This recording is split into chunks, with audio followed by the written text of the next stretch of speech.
मान लो आप ज़ारा या H&M में गए हो और आपको एक 10,000 रुपीज का जैकेट पसंद आ गया है, जिसके प्राइस टैग पे गलती से 1,000 रुपीज ओनली ऐसा लिखा हुआ होता है बिकॉज ऑफ प्रिंटिंग एरर। आप खुश होकर वो जैकेट लेके काउंटर पे चले जाते हो और फिर काउंटर पे बोलते हैं कि ये तो प्रिंटिंग एरर है, एक्चुअली जैकेट 10,000 का है, 1,000 का नहीं।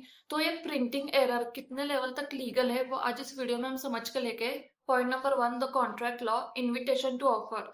दुकान के बाहर जो भी डिस्प्ले में मटेरियल्स लगाए होते हैं वो इनविटेशन टू ऑफर इस कैटेगरी के अंदर आते हैं। मतलब दुकानदार आपको ऐसा बोलता है कि आप वो मटेरियल्स लेके मेरे पास आओ, मुझे ऑफर करो, मैं डिसाइड करूंगा कि इस ऑफर को रिजेक्ट करना है क्या एक्सेप्ट करना है।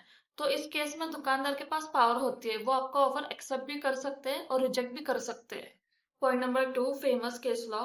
इस केस लॉ में कोर्ट ने साफ साफ बोला था कि जब भी कस्टमर कोई भी सामान काउंटर पे लेके आता है तब उस कस्टमर में और सेलर में कॉन्ट्रैक्ट क्रिएट होता है।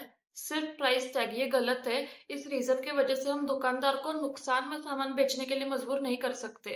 Point number 3, the consumer protection shield, bait advertising. अब इसका मतलब ये नहीं है कि दुकानदार आपके साथ फ्रॉड करेगा। वो सिर्फ कस्टमर्स को खींचने के लिए या फिर पाने के लिए गलत प्राइस टैग लगा नहीं सकता। वो ऐसा नहीं कर सकता कि बाहर गलत प्राइस लगा देता हूँ जिसकी वजह से कस्टमर्स अट्रैक्ट हो गए और अंदर काउंटर पे रियल प्राइस रिवील करूंगा।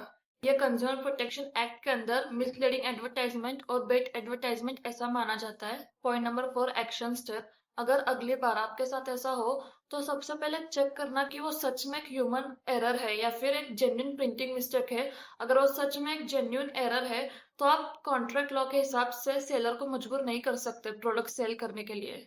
अगर शॉपकीपर बदतमीजी करे और हर प्रोडक्ट पे गलत प्राइस टैग लगाए तो आप उन्हें बोलिए कि हम ये मिसलीडिंग प्राइस डिस्प्ले ऐसे फोटो लेकर नेशनल कंज्यूमर हेल्पलाइन नंबर पर जाके अपलोड करेंगे और रिपोर्ट कर देंगे।